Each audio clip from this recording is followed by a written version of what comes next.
नमस्कार, आप देख रहे हैं क्राइम तक। मैं हूं अश्विनी सिंह, मेरे साथ है दीपिका और आसिम। हम बात करेंगे कि दिल्ली में जिस तरह से कार ब्लास्ट हुआ है उसके बाद से जो अपडेट आया है उस पर बात करेंगे। इसके साथ ही इसके तार जो है जम्मू कश्मीर के पुलवामा से जुड़ता है और पुलवामा के उस गांव से जहां पर 2019 में जैश का एक आतंकी था, खुद को उसने फिदायीन हमला करके मार लिया था। यानी आप सोचिए कि जिस तरह से हमने देखा कि हाल फिलहाल में जो आतंकी या टेरर अटैक हुए हैं भारत में, तो कहीं ना कहीं ये भी दिल्ली ब्लास्ट का भी तार मुझे लगता है कि टेररिस्ट अटैक ही हो सकता है। देखिए, अभी तक ये कहना कि ये टेररिस्ट अटैक था, ये बिल्कुल ठीक नहीं होगा, क्योंकि अभी तक जांच हो रही है और कंफर्मेशन नहीं है। पुलवामा से तो जुड़ गया हाँ, था। तार जुड़े जा रहे हैं, अलग अलग एक थ्योरीज निकल कर सामने आ रही हैं कि जो जैश के आतंकवादी हैं, या एक अलग पूरे अलग अलग थ्योरीज हैं अभी तक।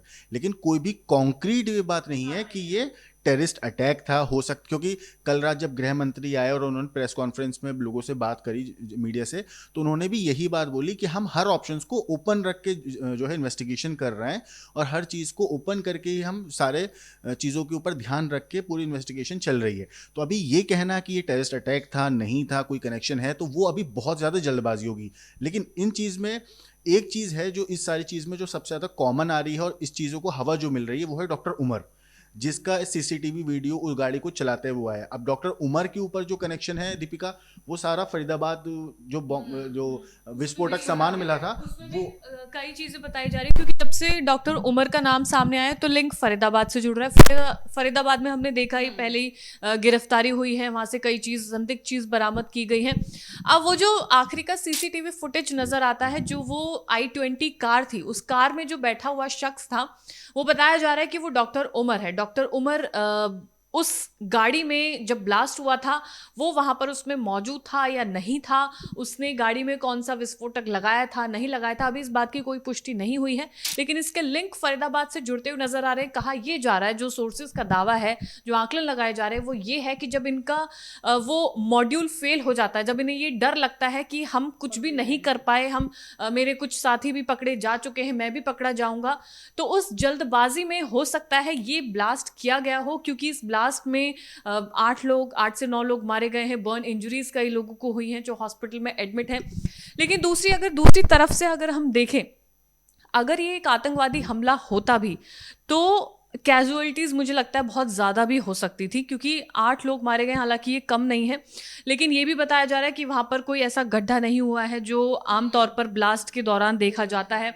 लेकिन जो ब्लास्ट की जो तीव्रता थी वो काफ़ी ज़्यादा थी, क्योंकि जो आसपास गाड़ियाँ थी उनके शीशे टूट जाते हैं। एक जी। चीज़ मैं बताता हूँ कि जब ब्लास्ट होता है तो स्प्लिंटर्स निकलते हैं, जो जिसे छर्रे कहते हैं। और वो, हाँ, वो चीज़, छर्रे जो होते हैं धमाके इस टाइप के बॉम्ब ब्लास्ट में, वो छर्रे इंसानी जो जानमाल है उसमें बहुत ज़्यादा जो है नुकसान पहुंचाते हैं, क्योंकि वो इंसान के जिस्म में गड़ जाते हैं और उसी से इंसानों की मौत होती है, स्प्लिंटर्स जिसे कहते हैं। ये अटैक जो हुआ है, इसमें कोई स्प्लिंटर्स नहीं मिले हैं, कोई जो क्रिएटर बनता है धमाके के बाद वो क्रिएटर नहीं बना है। दूसरी चीज़, जैसे गृह मंत्री ने बोला कि हो सकता है कि, और भी अलग अलग एंगल से जो जांच कर रहे हैं, कि हो सकता है गाड़ी के अंदर ब्लास्ट हुआ हो और वो तीव्रता इतनी ज़्यादा थी कि लोगों ने उस चीज़ को एक धमाके के तौर पे देख लिया। हालांकि जो वीडियो सामने आए हैं उसमें साफ तौर पे दिखाई दे रहा है कि आसपास की गाड़ियां जो हैं वो जल गई हैं, लोगों के जिस्म के टुकड़े मिले हैं, आसपास की गाड़ियों के शीशे, मेट्रो स्टेशन का जो शीशे का गेट होता है वो पूरा चकनाचूर था, और कई 100 मीटर दूर तक लोगों को उस धमाके की कंपन महसूस हुई है, आवाज़ सुनाई दी है। और एक वीडियो भी वायरल हो रहा है जिसमें एक यूट्यूबर किसी से बात कर रहे हैं और अचानक धमाका होता है और वो पीछे देखते हैं तो आग की लपटें दिखाई देती हैं। एक आई विटनेस का वीडियो हमने क्राइम तक पे भी चलाया, जिसमें वो बोल रहे हैं कि मैं जब धमाका हुआ तो मैं खुद उसमें हवा में उड़ गया था। तो तीव्रता बहुत ज़्यादा थी। अब क्या सीएनजी ब्लास्ट में ऐसी तीव्रता हो सकती है या नहीं हो सकती है, अब ये चीज़ है, जांच का विषय है। लेकिन यहाँ पे कुछ थियरीज है, जैसे उमर की बात किया आपने कि उमर के तार जुड़ रहे हैं वहाँ से, फरीदाबाद में उसका नाम सामने आता है और मेन सस्पेक्ट है फरीदाबाद से। सुबह आपने देखा होगा ये न्यूज़ सामने आती है कि कई मतलब भारी मात्रा में वहाँ से विस्फोटक बरामद हुए थे। इसके बाद इवनिंग होते होते यानी 6:55 पर ब्लास्ट होता है लाल किला के पास। इसके बाद जब ट्रेस किया जाता है कि वो गाड़ी किसके नाम पर थी, कौन चला रहा था, जो उसमें से लोग सामने आते हैं, और इत्तेफाक की बात हो या फिर पता नहीं क्या है, आगे जांच में पता चलेगा कि वहां पर डॉक्टर उमर का नाम सामने आता है। अब इसे लेते हुए पुलिस पहुंचती है जम्मू कश्मीर और वहां के पुलवामा के उस गांव में पहुंचती है जहां से उमर के 2 भाइयों को वहां पर डिटेन किया जाता है। उनकी भाभी सामने आती है, उनसे पूछा जाता है कि आखिर ये गिरफ्तारी क्यों हुई है।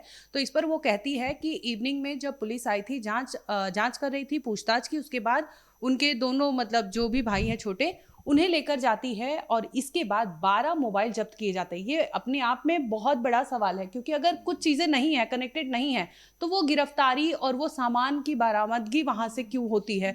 तो ये सवाल उठाते हैं। कई चीजें कनेक्टेड नजर आ रही हो, और एक और गाड़ी वाली थ्योरी भी इसमें अहम है, क्योंकि हमने आमतौर पर देखा होगा जब वारदात को अंजाम दिया जाता है या कत्ल भी किया जाता है, तो उसमें क्या होता है, एक गाड़ी को आप सोचते हैं कि आपने एक गाड़ी खरीदनी है, उसके ओनर्स काफी बार बदले जाते हैं।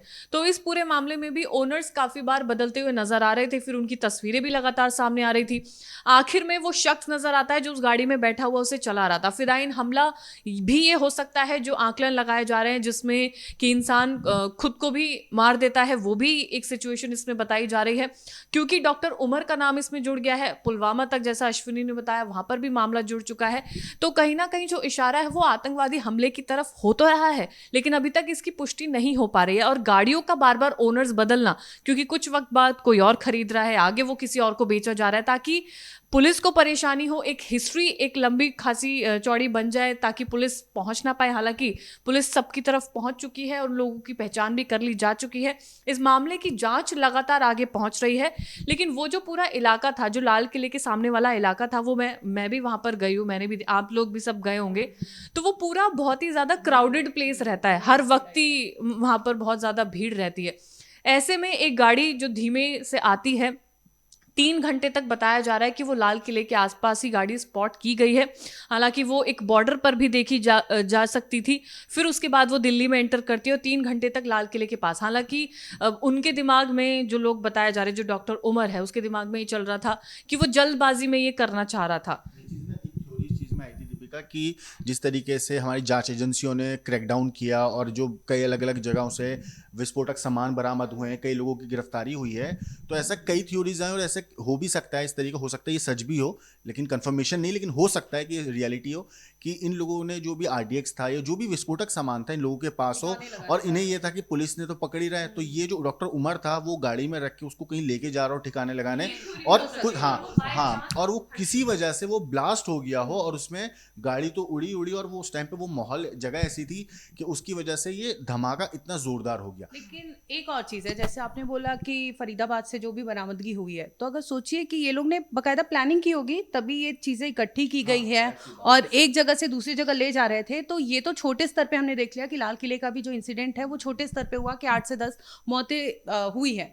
लेकिन अगर सोचिए कि अगर फरीदाबाद से वो चीज़ें बरामद नहीं होती तो आगे वो कितने लार्ज स्केल पे चीज़ें हो सकती थी। और अगर मैं बात करूँ इसको भी कि ट्रैवल करके ये लगाने जा रहा था ठिकाने, तो आने वाले टाइम में हो सकता था कि इन्होंने प्लॉटिंग किया हो देश के कोने कोने में, ये चीजें जब पहुंच जाए तो फिर इस तरह के अटैक हो, ये भी हो सकता है आगे आने वाले टाइम में, जांच में पता चले।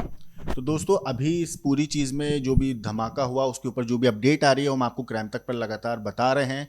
बाकी जो भी अब इस केस में अपडेट आएगी वो भी आपको बताएंगे, लेकिन अभी जो कुछ हुआ है और जो बात हमने अभी की है, जो थ्योरीज के ऊपर बात करी है और जो सोशल मीडिया पर वीडियो वायरल हो रहा है धमाके का, इन सारी चीज़ के ऊपर आपकी क्या कुछ राय है कमेंट करके ज़रूर बताइएगा। लेकिन देश और दुनिया की बाकी क्राइम की खबरों के लिए देखते रहिए क्राइम तक।